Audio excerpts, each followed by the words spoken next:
meeting to order. Entertain a motion for the adoption of the agenda and approval of the consent agenda items. Reverend Mack, I'd like to make a motion. Sure, go ahead. I would move that we approve the agenda with one change. Due to an issue with the wording, I would like to pull item 9D, policy and personnel, policy IHB, magnet schools and programs suspension. I'd like to pull that and place it in our regular agenda under number 8. Second. Okay, properly moved by Ms. Coates, second by Kate Darby. Ms. Coates, how do you vote? Yes. Reverend Collins? Yes. Ms. Darby? Yes. Mr. Frazier? Aye. Mr. Garrett? Yes. Ms. Green? Yep. Mr. Hollenshed? Yes. Ms. Jeffries? Yes. And I vote yes. That motion carries unanimously. Entertain a motion. Approve the minutes as written. Second. Moved by Mr. Garrett, second by Mr. Frazier. Ms. Coates, how do you vote? Yes. Reverend Collins? Yes. Mr. Frazier? Aye. Mr. Garrett? Yes. Ms. Green? Yes. Mr. Hollenshed? Yes. Ms. Jeffries? Yes. Ms. Darby? Yes.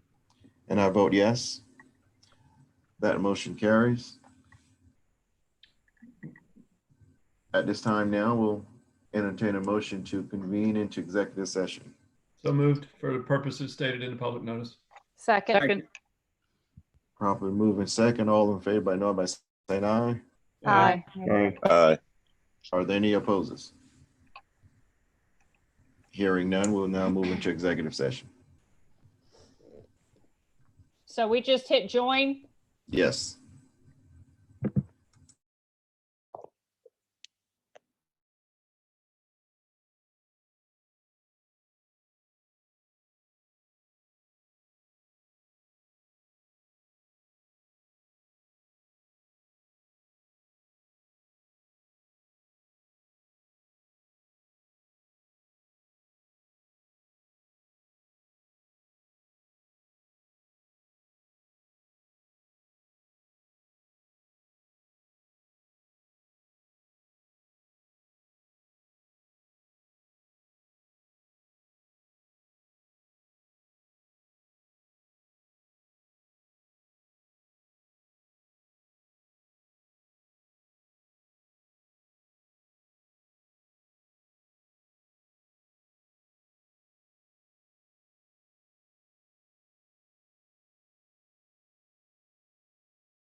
So I have a question. It's a technical question, so I guess that's you, Erica.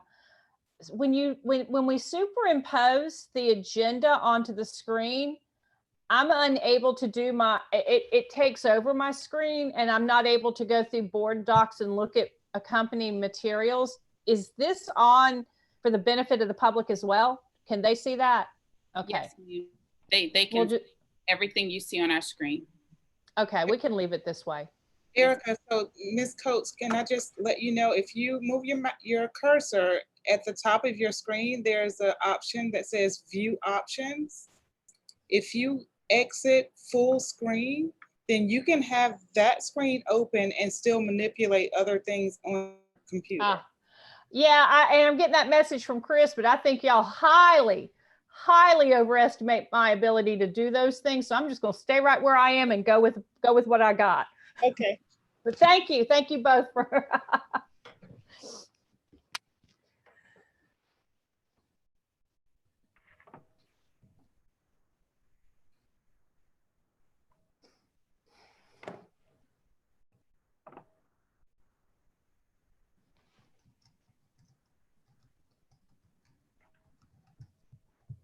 I just said all that with my mic off. Cindy, what I was saying is I pulled up the agenda on my phone and that's how I'm getting into. There you go. Because I don't want to mess with this because I don't want to get lost again. Right. No wonder no one is hearing me because I'm on mute. Yeah, I did the same thing. All right, so we're back into open session. Thank you so Got much, a everyone. motion? So now we're entertaining a motion for item 4A. Move to uphold the hearing officer's recommendation. Second. Moved by Mr. Garrett, second by Ms. Jeffries. Ms. Coates, how do you vote? No, I think that's a very bad employment decision. Okay, Reverend Collins? Reverend Collins? Yes, sir. How do you vote? Yes or Abstain. no? Abstain. Abstain? Abstain. Okay. All right, Mr. Frazier? I vote to uphold.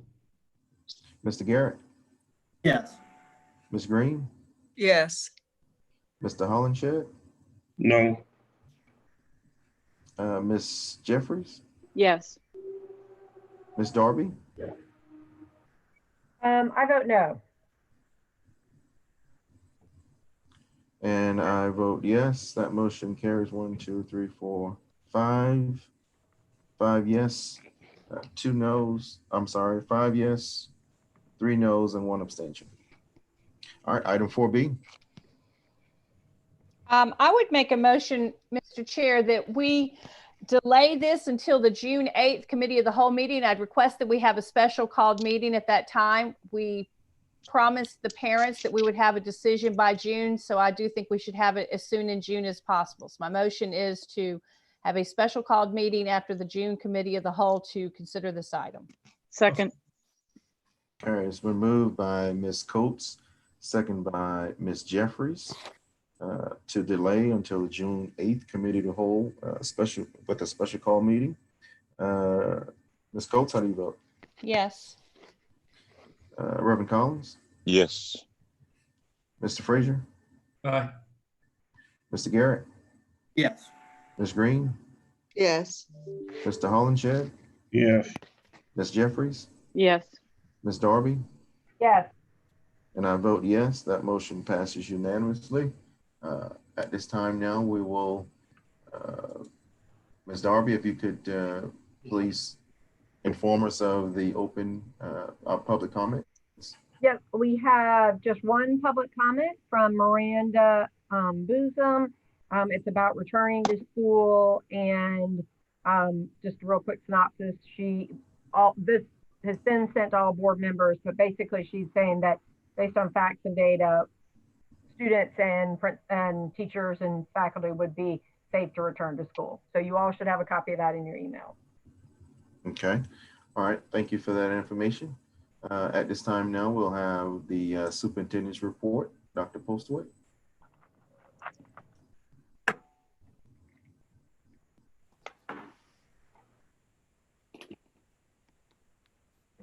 You're muted.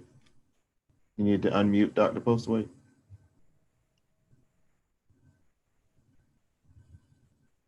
you. Thanks so much.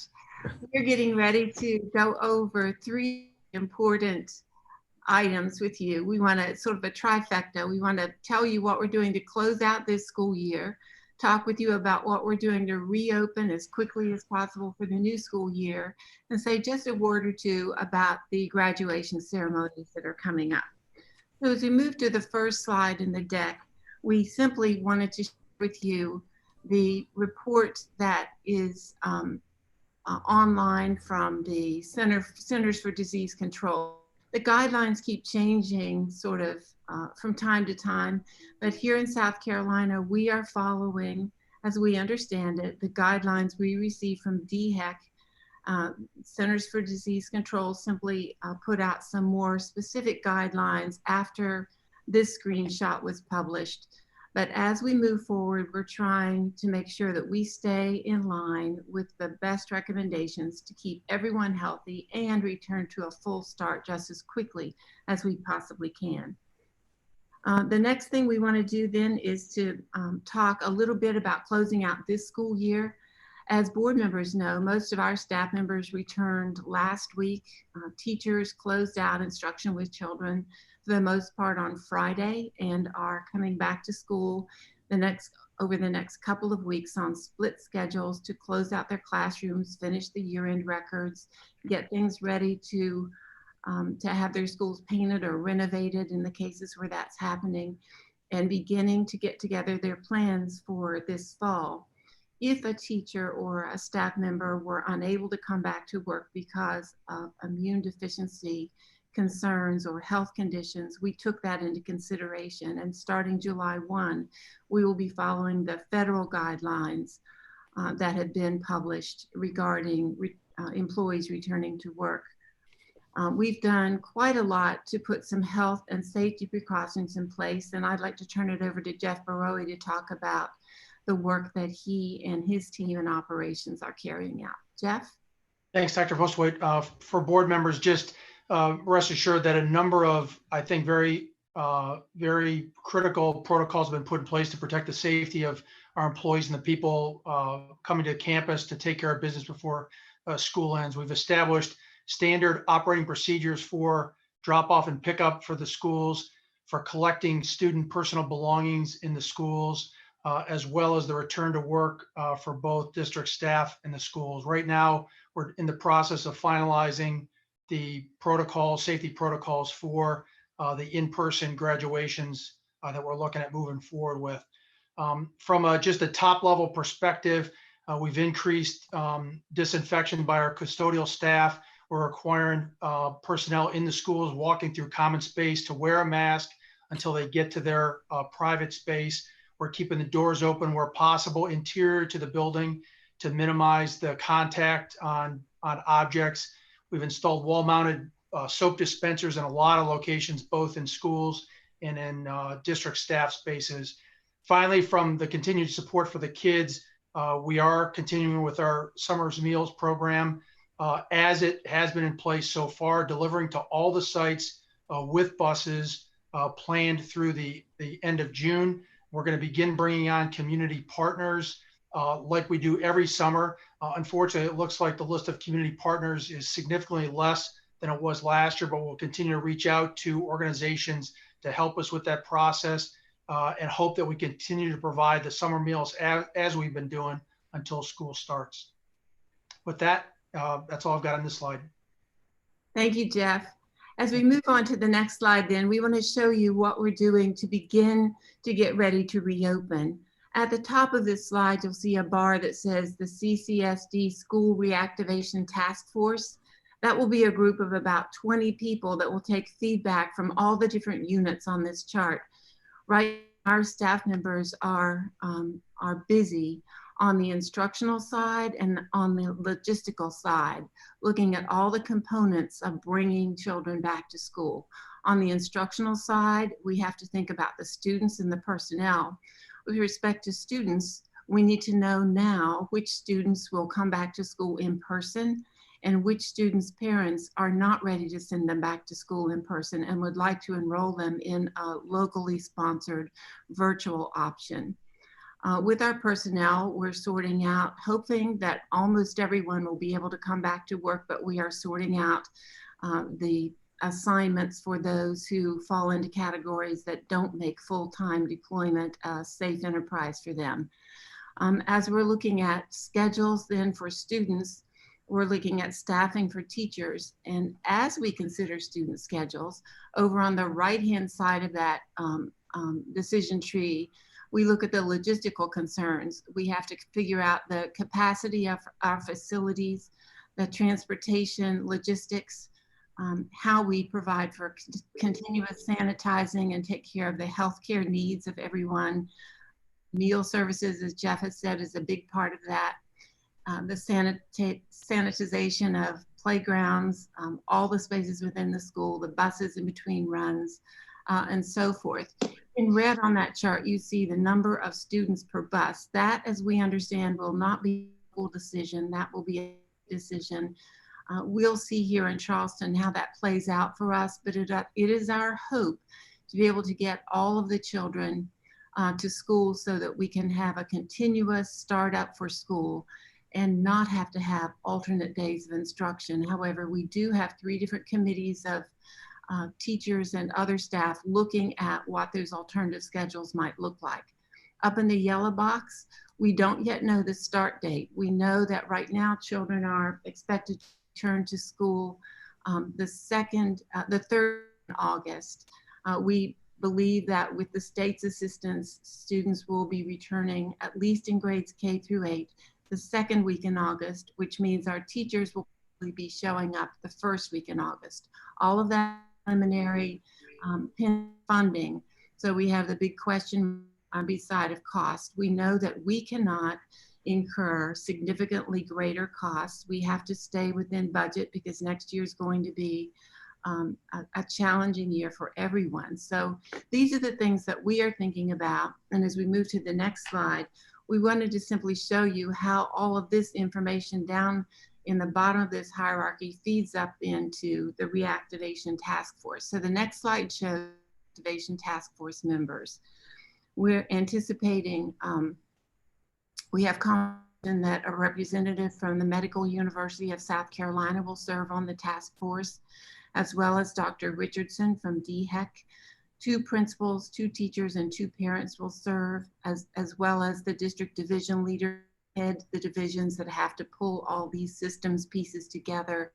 There will be board representation and business representation serving on the task force. We anticipate that the first meeting of the task force will be held June 5th. We think we'll have a lot of information ready to present to the task force to make some recommendations about when we can start back, how we can start back, and then get their input and expertise regarding how all of these pieces might fit together. So the next slide simply shows you the way we're thinking about a lot of the work that has to be done. We started the week of May 18th working with these subgroups. Out on the right-hand side of this slide, you see some of the subgroup tasks. This is just an illustrative list. You see the group meets every other week. They will give an update to the board. As we meet with the reactivation task force, their recommendations will come back to the board for approval. So the task force purpose is simply to refine the recommendations, ensure that we've heard from voices beyond those who are employees of the district, and develop recommendations that the board can then use to make some sound decisions about where to start next year. As we move then into the next phase of what we want to talk about tonight, we want to take a moment to salute the seniors. Every high school is going out of their way. This happens to be a picture of Mr. Darby at North Charleston High School and one of the displays that he created to the seniors who will be graduated soon from North Charleston High School. In the next slide, we just want to point out that the Medical University of South Carolina, conferring medical degrees, decided to do their ceremonies virtually and then have a drive-through ceremony where the students would actually pick up their diplomas. And several of our schools have decided to model that particular approach. The next slide shows us the updates as of today. As we're in this meeting, principals are beginning to contact seniors and parents. I've had a team of about 20 people working on this. We've been studying the data, making sure that we feel comfortable moving forward with the in-person graduation diploma awards ceremony. So on June 8th, at 7 p.m., we will have a virtual ceremony for every school where the valedictorian and salutatorian and others will deliver the speeches.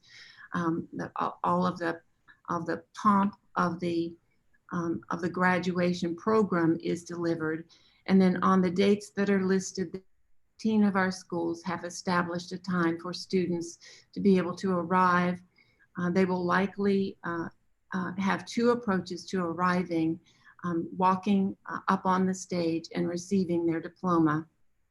One approach, as we've mentioned, would be the drive up approach, where several people could be in the car with the graduate. The other approach will be in a college, in a stadium, outdoor stadium setting, with each student receiving 2 tickets to bring to the event. So they're spread out starting just as quickly as we can start, which is June 12th is the earliest one. Several occur then the 12th to 13th. You see a cluster of graduations. The larger schools are holding 2 ceremonies or 3 ceremonies so that they don't have too many people on the campus at the same time. If necessary, if we have any students that are leaving early to go to the military, the principals will work with those families to make sure that those graduates have an opportunity to come walk across the stage, have their pictures taken by their parents, and receive their diploma. So we wanted to make sure you had that information today and that our seniors know we have always wanted to celebrate them in every possible way. We want to do that safely, though, to take care of them, their families, and our community. Moving on, then, we have 2 other portions of this presentation. Even though this has been a most unique and challenging spring, the work that the board had set before them continued. So we want to give you an update on the board priorities. The next slide shows you priorities stem from 3 sources. One, the district's strategic plan. The second source is the accreditation report, which some of you will recall when we received this report September a year ago. There were some requirements, areas that we had to address as a district in order to keep our accreditation. And then, of course, as the board has considered a lot of feedback received, the board has set some priorities and directives this year. So to give us a quick rundown on those priorities, we start then with the slide. You'll see a listing of several of the things that we wanted to talk about tonight. Mrs. Coates, we mentioned a meeting or so ago that we were going to handle a few of these at a meeting, and you correctly pointed out that the board needs to hear about these priorities in real time and before you consider next year's budget. So that's our purpose in giving you the quick run through on the priorities tonight. We want to thank those board members who submitted their questions ahead of time. As the speakers go through the priorities, they will address the questions that you have submitted. So I'm going to over now, I think, to Don Kennedy, who's going to talk about the Cultural Competency Initiative on the next slide. Thank you, Dr. Postlewaite. School board members, the Cultural Competency team has been meeting on a regular basis since back in the fall, prior to the adoption of the Cultural Competency policy that you did in December. We have done a tremendous amount of research across the country, looking at several school districts, talking with experts.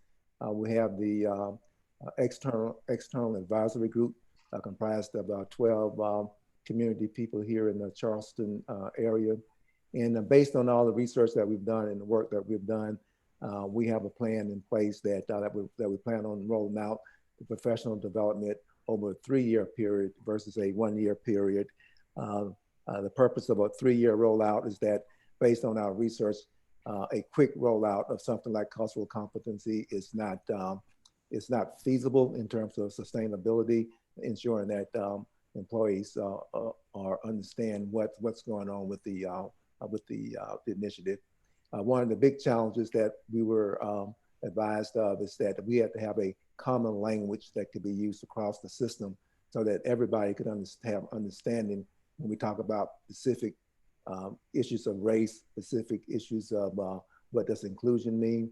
And so since a part of our work right now is coming up with that common language, once we roll that common language out, then we will, that will lead into the professional development 3-year rollout plan.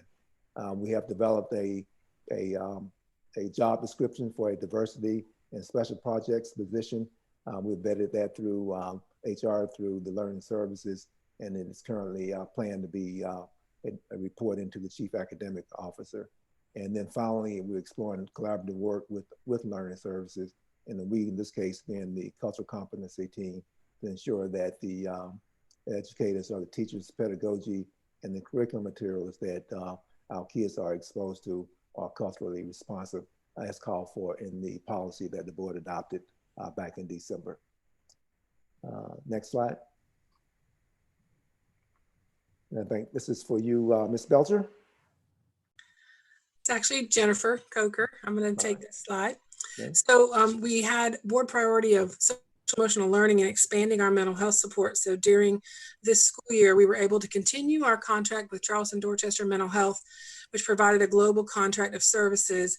And our total students in service this year was 1,540 across CCSD. And that's an increase of 204 students from the previous school year. As of March 16th, we had counselors in 70 schools and programs. And the services continued virtually throughout the closure so that students were still maintaining their contact with mental health services. For our social emotional learning curriculum, we use Second Step, and it's being implemented in child development, kindergarten, and first grade across all elementary schools, 6th, 7th, and 8th grade across all middle schools. And then elementary schools did have the option to add grades 2 through 5 if they chose to, and next year we'll roll in 2nd grade. And excitingly, the high school, we've identified a curriculum in partnership with North Charleston High School that we're going to pilot in the 2021 school year, and that's being funded through the Project Prevent grant. We also added one additional climate coach to focus on our District 20 schools. This position began serving students and schools the second half of year in the second semester, and it allowed a reduction in our overall schools per person, which allowed for more services. And finally, we added 3 social workers that all began working right before the second semester. And those social workers were assigned primarily to our acceleration schools, and they have a very small caseload of schools to increase their services to students and families in those schools.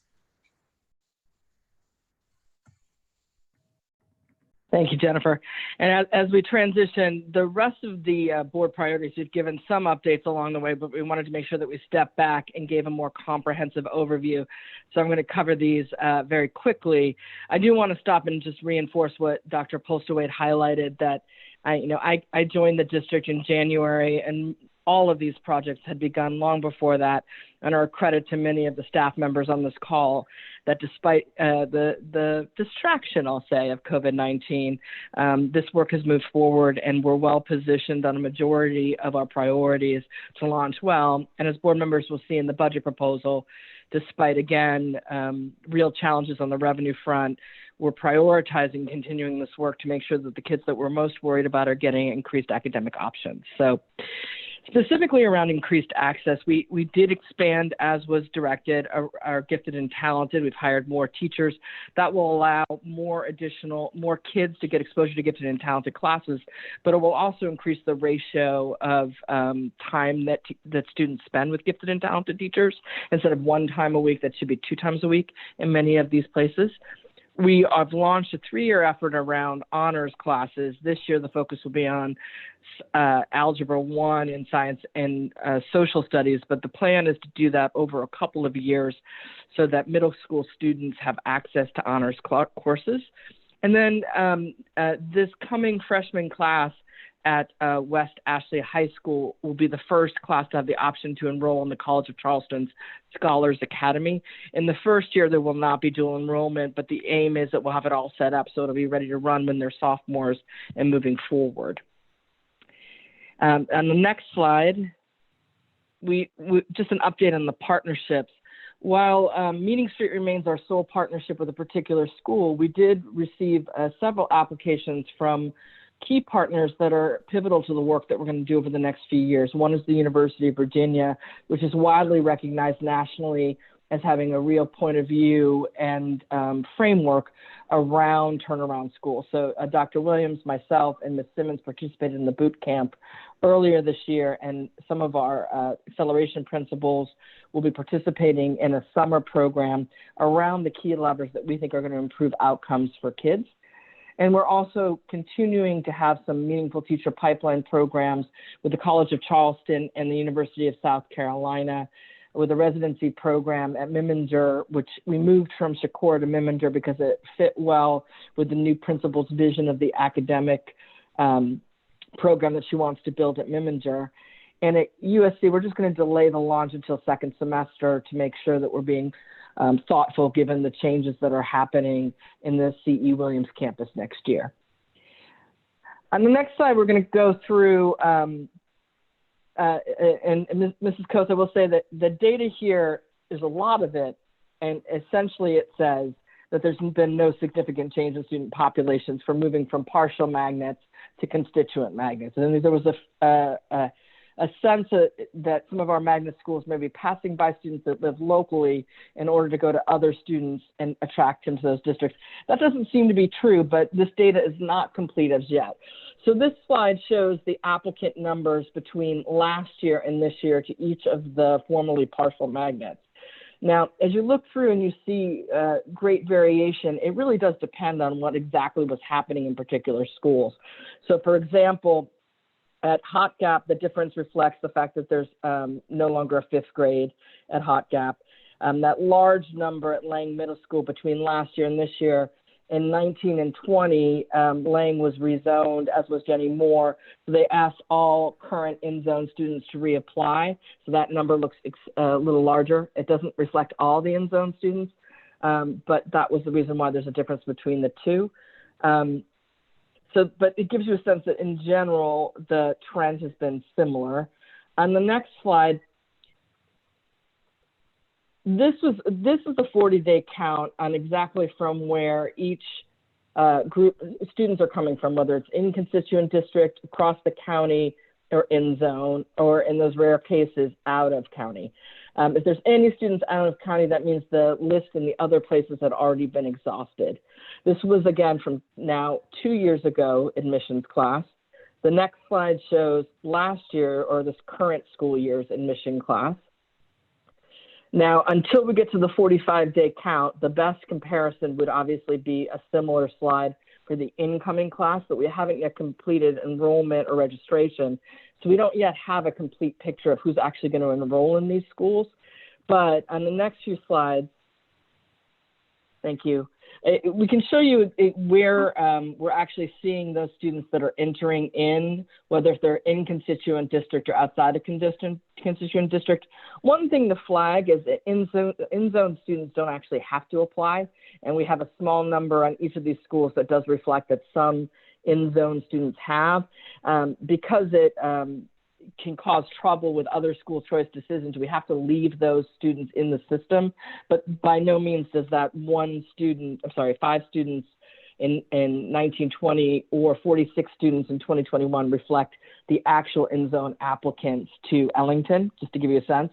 But as we go through the rest, you can see that we're generally seeing, again, similar numbers in terms of small entrants admitted in each grade level. Thank you. I mean, again, I think the headline here is there was a concern at a point that these schools were not serving their local constituencies, but in general, they already were, and our sense is that they'll continue to do so after this change. But we'll report back to the board after the 45-day mark so you have a comprehensive overview of what the enrollment is in each of these schools. If you could go to the next slide. One of the board's priorities was to make sure that we were expanding access to academic magnet. We had mixed results, I would say, on this. So first of all, we don't have available data on every single student that was offered a position. But for the data that we do have, we did see an increase in the number of students who are zoned for high poverty schools. So it's next year's freshman class, it's 20.3 as compared to the current year of 12.9. We did not see a similar change in the racial diversity of the incoming freshman class. Now, we're analyzing that to make sure we have a better sense of why that is. But our sense is that we're going to increase the number of students participating in the ACE program. That's the additional academic support program focused particularly on middle school students. It was a relatively small number of students this year. That program has significantly grown for next year, and we have a grant to fund it.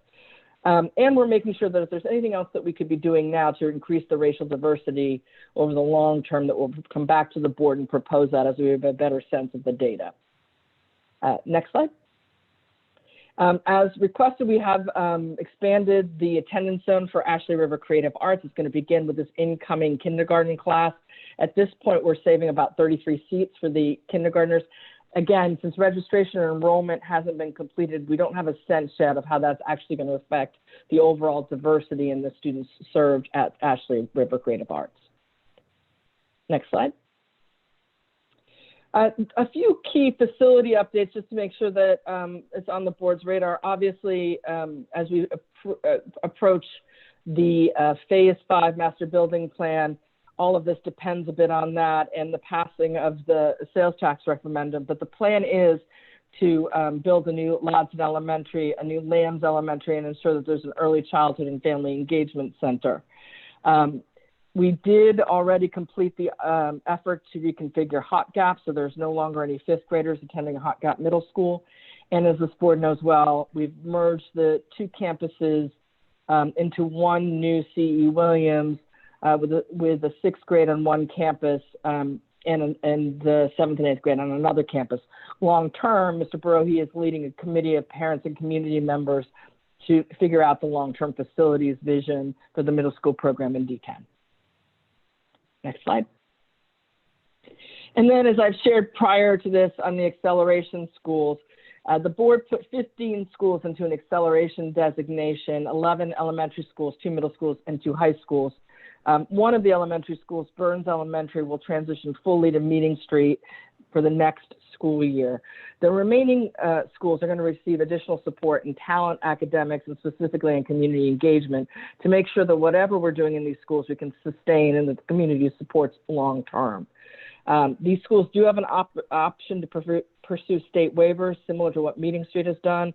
So for example, right now, Sanders Clyde is looking into a waiver around being able to hire musicians as music teachers. And we have a 3-year strategy that's built into our budget, which will be reflected in our conversation a little later, that again focuses on building strong teacher and leader pipelines, particularly for turnaround schools, because those are the most important levers in ensuring that schools are more effective in closing the achievement gap. And then really providing coaching around curriculum. And this next year, that will be around the new math curriculum, and longer term, it will be ELA. And then making sure, again, these are places where both kids and adults really want to work. And so making sure that we're engaging the community to support and sustain this work. We are in the final interviews of a new executive director of the acceleration schools to lead these schools and work closely with the principals. And additionally, through cost shifting, we're going to have someone focused on curriculum and on parent engagement on the acceleration team. Next slide. And then finally, the early childhood work. Again, we presented this as our last board meeting, but do want to make sure that I go back and say that we are on track. Mary Ford construction is on track to make sure that the space is well positioned for little kids. We've already ordered early childhood curriculum, and currently the teachers that have been hired to teach at Mary Ford are going through professional development with that curriculum. We are working on making sure that we have strong teachers in both schools and are on track to have additional supports at Shakora, like an assistant principal, to ensure that the combining and transition of two communities into a new school building is successful.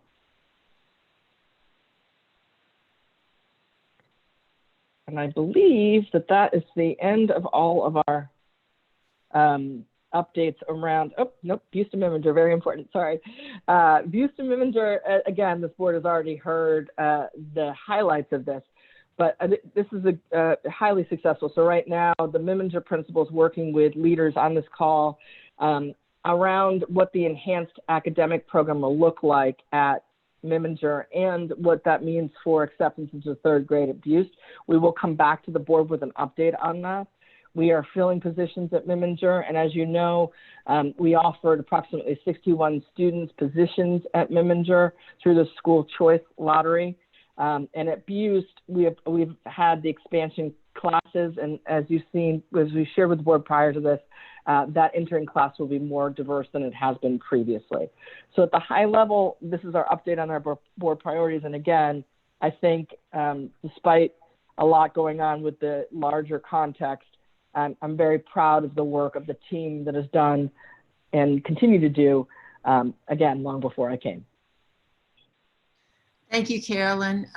So I told you this was a trifecta. We wanted to share with the board how we're closing out this school year, the planning that we're doing to get ready for the coming year, and assuring you that we've taken to heart all of the priorities that you had set. We are concentrating on how to get back to the basics of teaching children in person every day, just as quickly as we possibly can, and get on track with the priorities that you had set.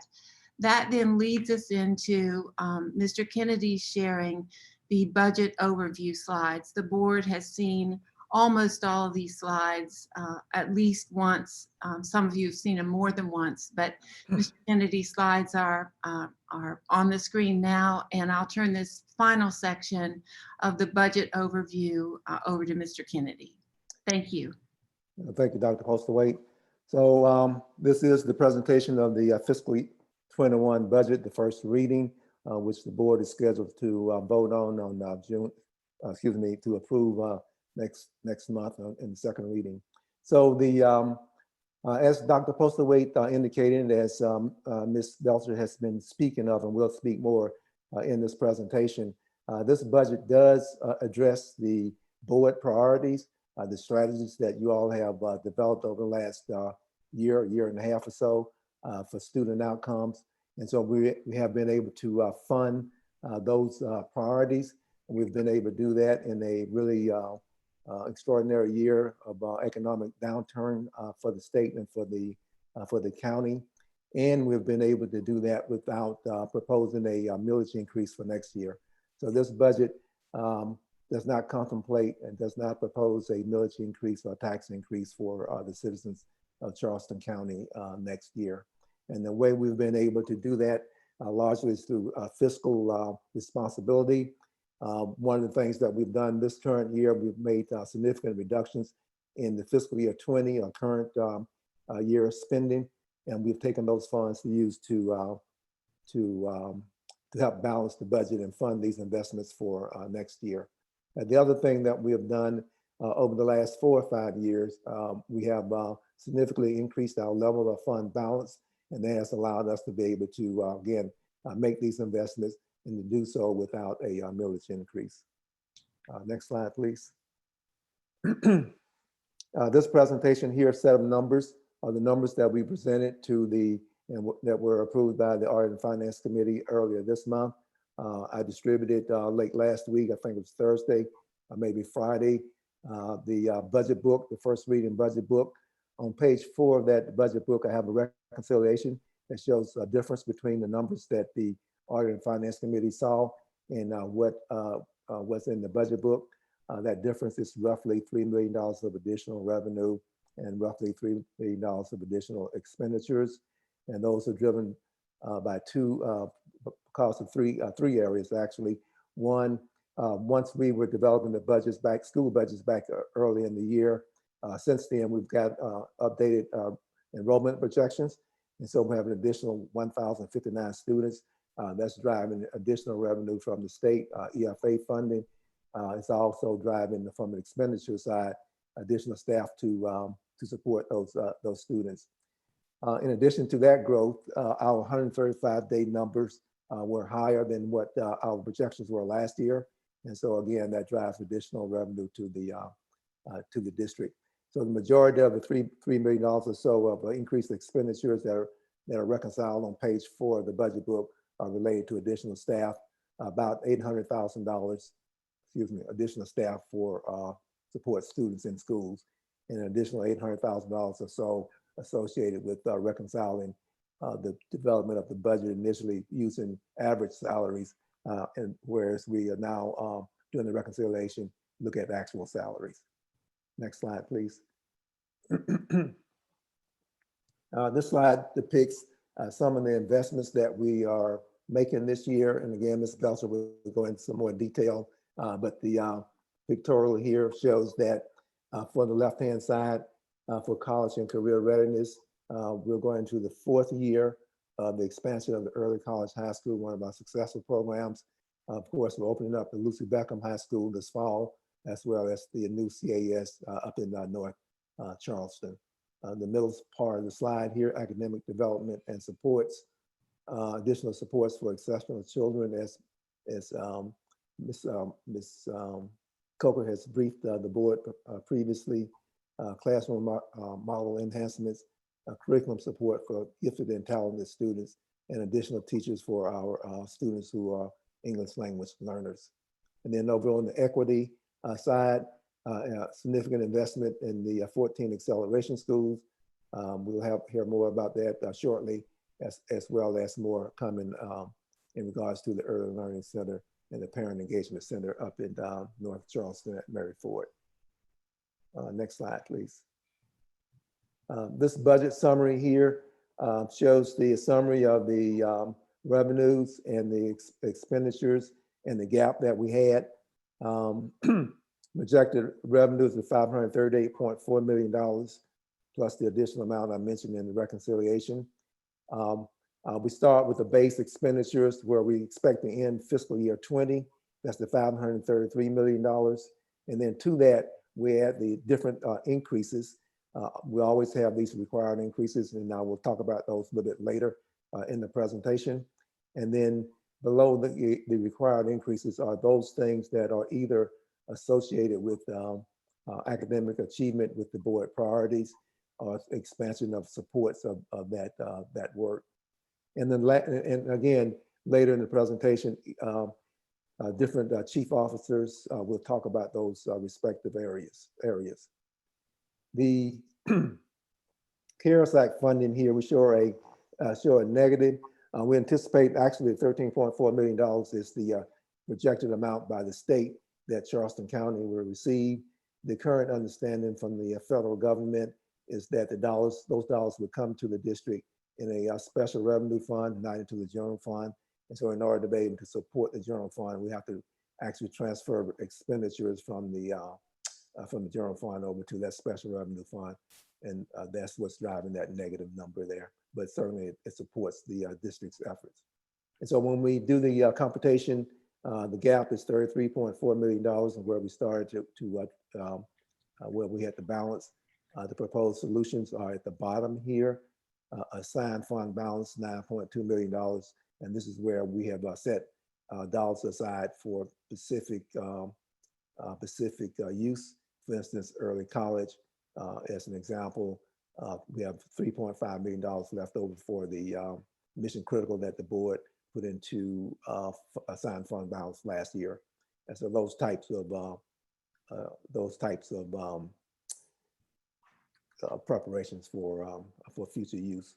The other balancing strategies, the $13 million, I mentioned that the district had staff had reduced expenditures this year for next year's purposes. Of that $13 million, $10.7 million reflect that, and then another portion of that is for expenditures that we reduced this year that we're going to carry those reductions over until next year. So $13 million, and then use of unassigned fund balance to again to balance the budget $11.2 million, and we're able to do that because of the history of our last 4 or 5 years being able to increase our fund balance. Our fund balance currently for fiscal year year in 19 is about $105 million. We expect to add an additional 20 million to that, plus the $10 million that we have set aside for reduction in expenditures this year. Next slide, please. And so with this next series of slides, I will ask Carolyn Belcher, who's the Chief Academic Officer, and then Jeff Barori, the Chief Operating Officer, and then Bill Brickman, the Chief Human Resources Officer, to talk through some of the details. So Ms. Belcher, please. Sure. As I talked to with the board before, this $15 million number is by far high, and so our plan is to probably reconcile these numbers as we come back to the board in the second reading of the budget, as we're actually seeing how things are playing out. So, for example, we've just finalized in the last few weeks the facilities configuration of the D10 middle school. That number right now of the 2.7 million reflects a full implementation of the USC residency program, which we're going to do as a half implementation. So that number would come down significantly. But to give the high level for both the board and the community, at the acceleration schools, our hope is to equally invest in our three priorities for changing and helping those principals really accelerate learning in the schools, particularly given the larger gap that we've had given the COVID shutdown. So we're going to invest in talent and making sure that we are recruiting and have a strong pipeline of leaders and teachers for the acceleration schools. The UVA partnership is part of that. We want to make sure that we are actually having targeted, focused recruitment and support to principals on hiring and hiring early. In addition, we're going to build capacity of teachers around the math curriculum. Given we're doing a district-wide implementation of the new Bridges and new middle school math programs, those are both model programs nationally and really reflect a high level of rigor. We want to make sure that we provide real capacity for teachers so that they can allow children to take on more of the intellectual lift and have real support on what it looks like when you scaffold less and have the kids take on more of the work. The rest of this, we are planning on doing some of that through special revenue funds. So we will, where we can have opportunities through Title II, which is professional development, and Title I and Title IV, ensure that we're maximizing our special revenue funds against the higher priorities and key levers that we're playing out in acceleration schools. And then the key thing I would say also about early childhood at Mary Ford, this reflects the staff changing, some of the facility costs, the cost of curriculum that we're doing in that school, and obviously given that we're going to early childhood versus traditional elementary, Title I is less available to support that program, but we've already bought some curriculum this year, so that number should come down. So again, appreciate the board's commitment. Our hope is to be able to paint a picture of what we need as a continuing expense and what we would be able to wheel down over time as we figure out what is really making a difference for these kids. But I am grateful that the board is committing this level despite the larger revenue challenges. If you go to the next slide, at the high level here, this slide reflects what we're doing for our compliance and expansion. So as is required by the state, gifted and talented, ensuring that we have sufficient coaches for Read to Succeed, ensuring that we have the right ratios for special education, that leads to a compliance investment. We're also entering the 4th year of our early childhood program. And as Mr. Kennedy has previously alluded to, we're opening 2 brand new schools in the North Charleston CAS and Beckham High School, which means a good amount of investment in curriculum and other supports for those new schools. That's what we have. Turn it over, I think, to Mr. Baroi. Thanks, Carolyn. This is Jeff Baroi again.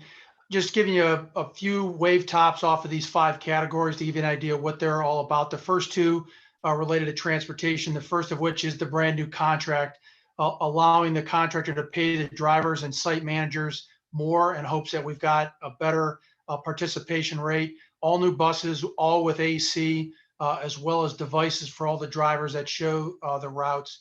The second transportation increase is related to the increase in the number of routes. With the opening of Lucy Beckham, we're going to have double routes for 3 years for the 2 high schools. We'll also be busing children from Mitchell to Camp Road Middle for 1 year as part of the renovation project for Mitchell Elementary School.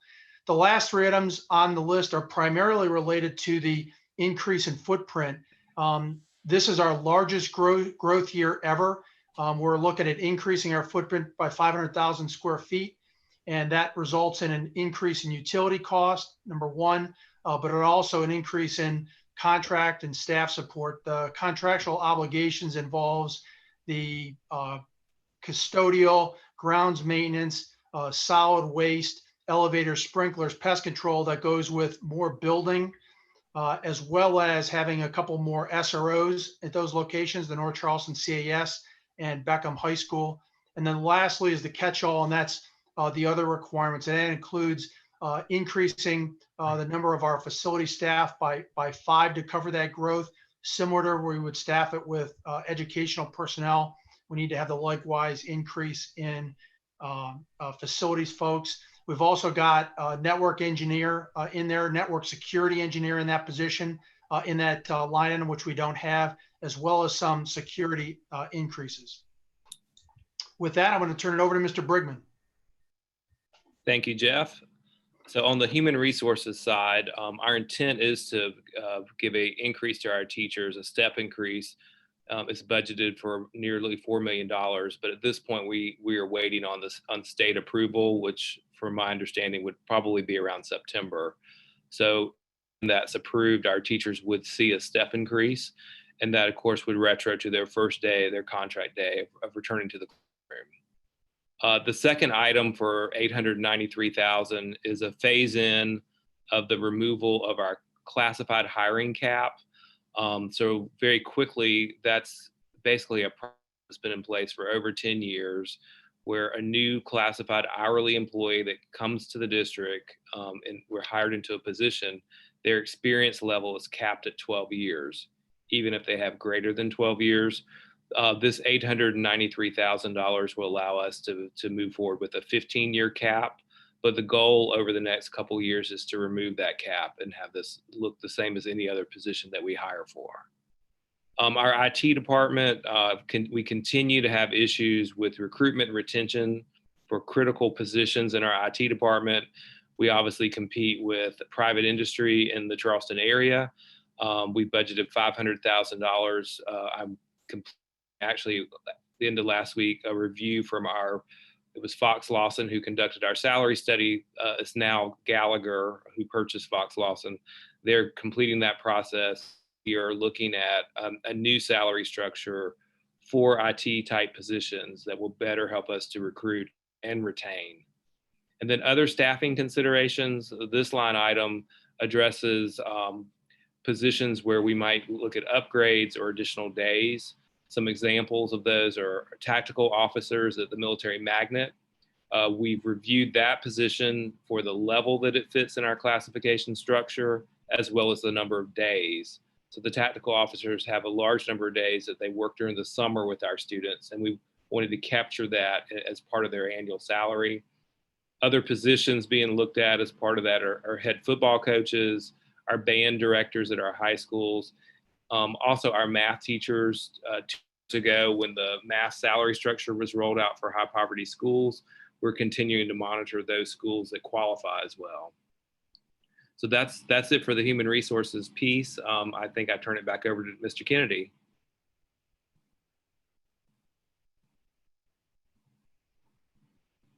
I think I do. Mr. Kennedy, you there? Hey, I'm here. Thank you. Okay, thank you.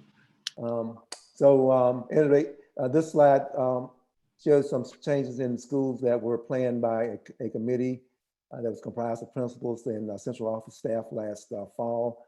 The increase in the elementary teacher daily planning time. What this allows is that we have certain positions, primarily the related arts positions that are currently allocated to schools on a 0.2 basis, or 0.2 FTE, 0.4 FTE, versus a full-time position. And so what this $2.8 million does, it makes those increments a minimum of about 0.5. There'll be 0.5 FTE or 1.0 or 1.5, et cetera. And that way that allows for additional staff in schools so that all elementary teachers can have their daily planning time.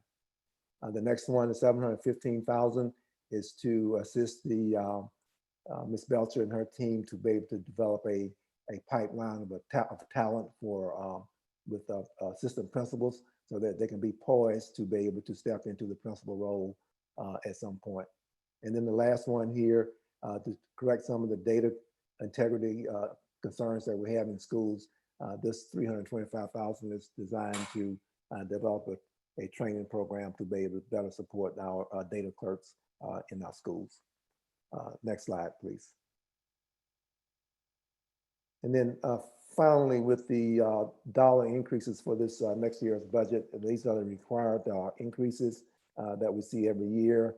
So of course, the health and dental increase on fringe benefits, charter schools, and the allocations for those schools in Meeting Street, as our revenues go up, as the charter schools and the Meeting Street schools enrollment demographics change, then they get a requisite amount of revenue to support that.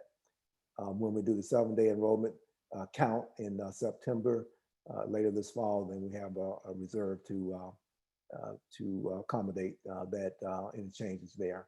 And then this last $3.1 million, this is a beginning placeholder for district reactivation in any program considerations for the summer. And the next slide shows the history of the district's fund balance. And you can see, as I've mentioned a couple of times, beginning in fiscal year 17, we started to recoup where we had been previously. And so currently we're projecting that at the end of this fiscal year, when we close the books, we will have $125.8 million in fund balance. And so I think it was just last week that we closed on the $230 million worth of bond sales that took place earlier this spring, a few weeks ago. In that closure, we always get the bond ratings, this case from Moody's, and Moody's indicated that our rating would remain the same as it was last year, and we had an upgrade last year. They complimented the district on its fund balance growth. However, there was a cautionary note in their report. They reported that our fund balance as of the end of fiscal year 19, the $104.9 million, is roughly 19%, or is 19% of the district's revenues. And the average, the median rather, for districts our size and comparable to us across the country is 23%. And so the cautionary note was that we need to stay close to that in order to maintain our ratings. So that's the presentation for the budget. We will take the second reading to the budget, the second reading of the budget to the Audit and Finance Committee this coming Tuesday, June 2nd, for board vote on adoption rather on June 22nd. Chair, I move to approve the first reading of the budget.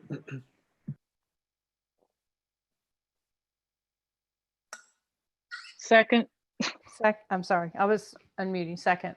Is there a second? Yes.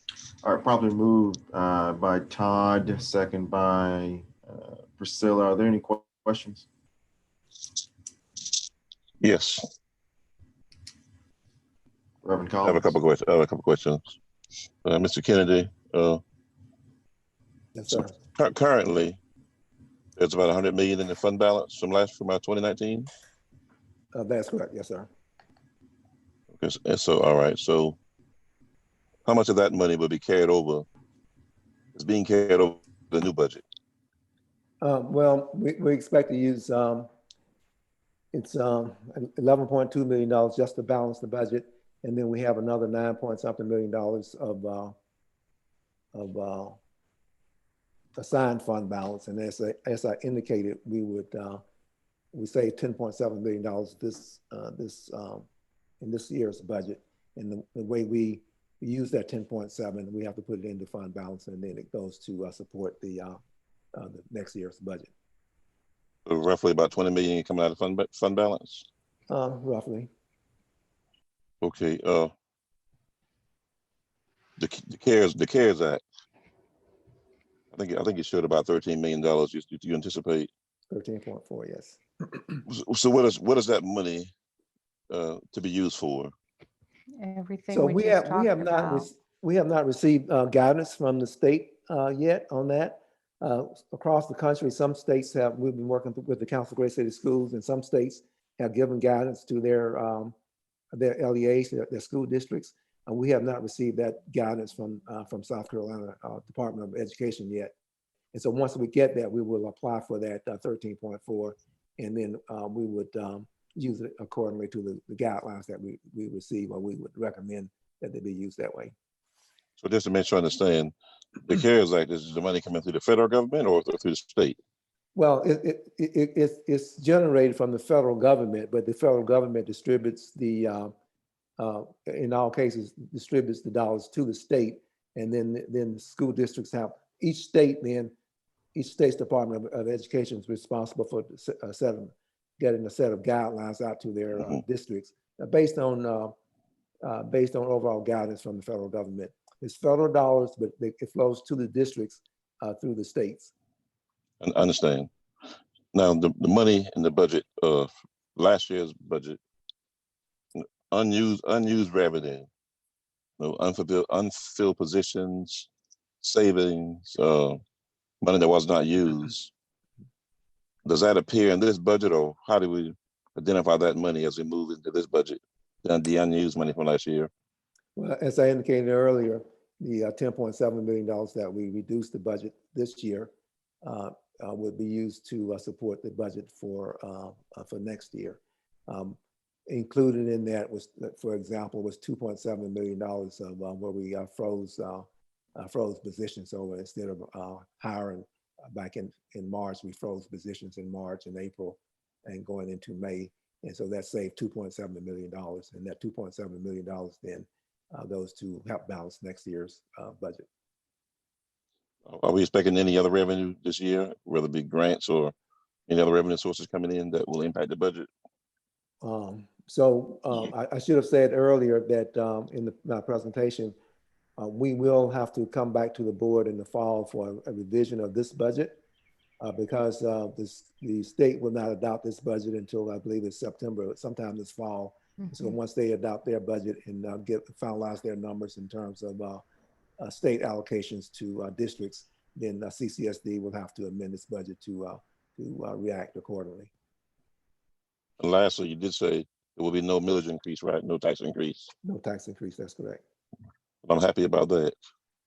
So thank you very much for that part. Okay. Thank you, Reverend Collins. Is there any other further questions from any other board members?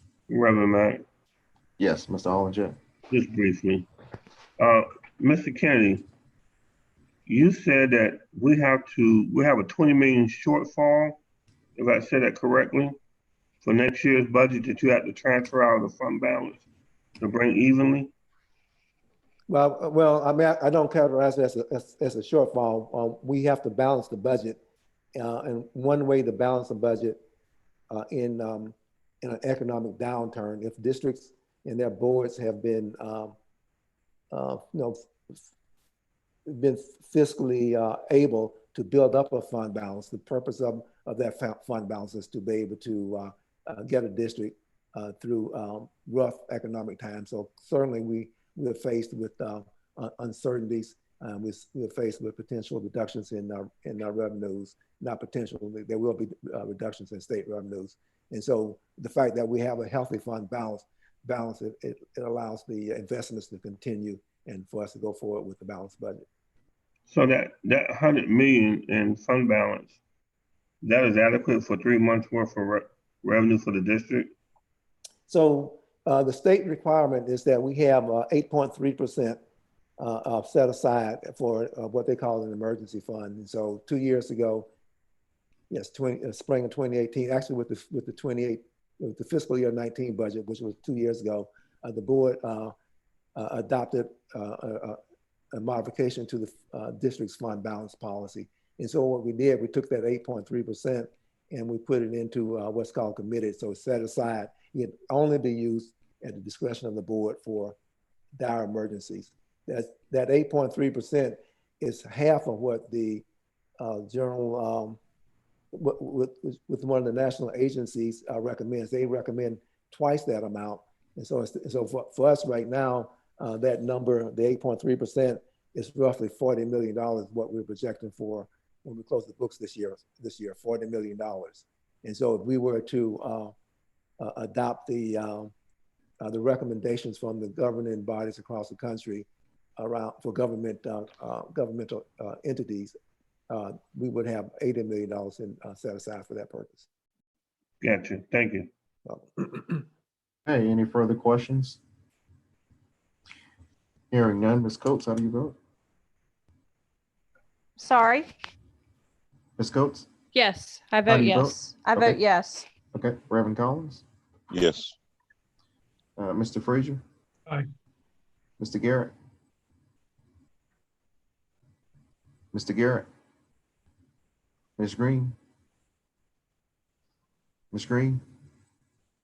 I'm Mr. sorry, Holland? I vote yes. I'm sorry, I was on mute. Okay, Mr. Hollenshed? Yes. Ms. Jeffries? Yes. Mr. Garrett? Ms. Darby? Yes. I vote yes, that carries 8.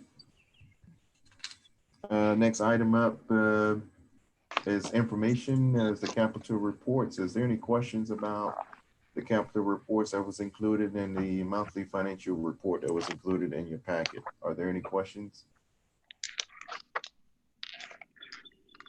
All right, hearing none. Item 8A. Move to approve.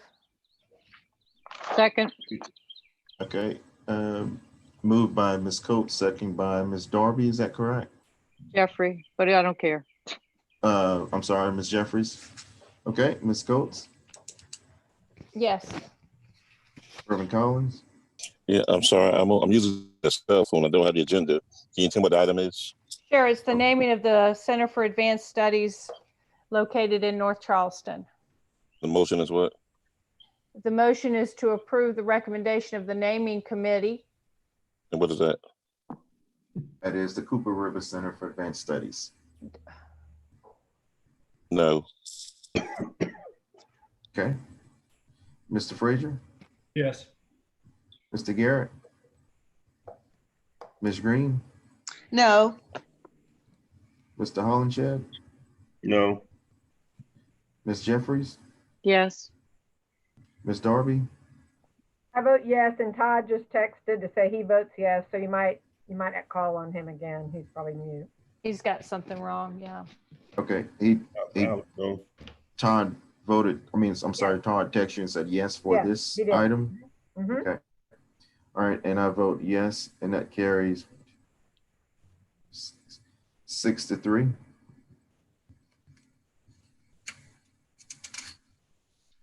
All right, next item up is item 8B.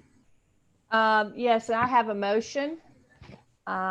I move to approve the suspension of the provision of policy IHBHB that requires the collection of residency verification for returning magnet students for the 2021 school year and delay the collection of residency information for new enrollees until August 1st, 2020.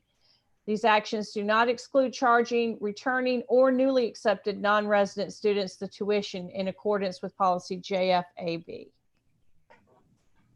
Okay, is there a second on that? Second. Moved by Ms. Coates, second by Mr. Frazier. Are there any questions? I have a question. Reverend Collins, go ahead. So why does it only apply to magnet schools instead of all the schools? If kids are returning to their same home school, why does this only affect the magnet school kids only? Policy IHBHB only affects magnet schools. But therefore the other kids will still have to proof of residency to go to their home school. Okay, Reverend Collins, are you asking for clarification on the motion, or are you asking for Yeah, background yes, information? I'm asking Dr. Postlewaite, why were we doing it just for the magnet kids only instead of everybody? Okay, Dr. Postlewaite or Ms. Ham, would you address Reverend Collins' question, please? Go ahead, Natalie. You've worked on this one. Sure. So there is a process by which the students at magnet schools, because typically they may not live in the attendance zone for the school, and many of them may or may not live in the county. So you all have a policy specific to magnet school students with regards to residency. This issue was brought forward by the schools themselves. It was reviewed by the residency task force, and this is the recommendation that has come forward. Reverend Collins, nothing has come to my office from the residency task force with regards to traditional neighborhood schools. So Natalie, if I'm correct, wait, Cindy, let me finish, please. So what you're saying is, I understand what you just said, but our policy makes everybody bring proof of residency every year. If I have kids in school, so I know every year we have some proof of residency and signed. So I guess I don't understand why this would be an exception for magnet school kids, regardless. If all the kids are impacted the same way, regardless of where they live. So Reverend Collins, I'm not so certain that your policy requires proof of residency every year for neighborhood schools. Right. I believe they do it once they enter the school. Right. And they don't He doesn't have the policies in front of him. No, we every year we have to fill out the forms every year for our schools. And what's that policy number? I don't know the number, but every year we have to spend proof of residency every single year. At every school, Reverend Collins, is what you're saying? Yes. For my kids, the public schools they've been attended, yes, you have to send it every year proof of residency. I don't think we're doing that for neighborhood schools, Reverend Collins. You're not having to send proof of residency every year. Right. For the magnet schools we do, but not for the neighborhood schools. All right, I'll go back and I'll make sure. Okay. Yeah, okay. All right, any further questions? You know what? Now that I think about it, they are all in magnet schools. It didn't seem like it, but they are. Right. That's why. Okay. Yeah. The motion has been moved by Ms. Coates and second by Mr. Frazier. Ms. Coates, how do you vote? Yes.